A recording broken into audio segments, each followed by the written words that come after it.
Dahi vada recipe di bale. Thayer vadai.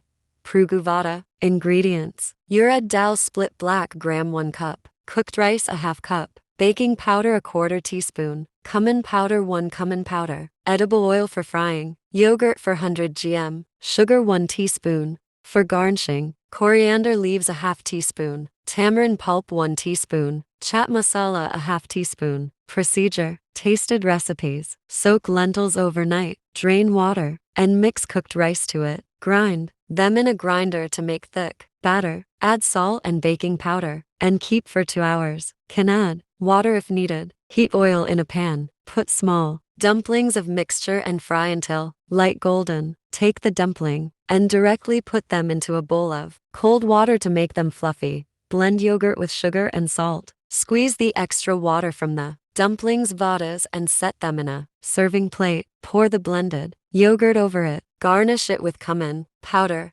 chaat masala, tamarind pulp, and coriander. If you like, you can sprinkle add red chili powder or flakes for some spicy taste. Your yummy and delicious dahi vada are ready. Chill it for some time before serving.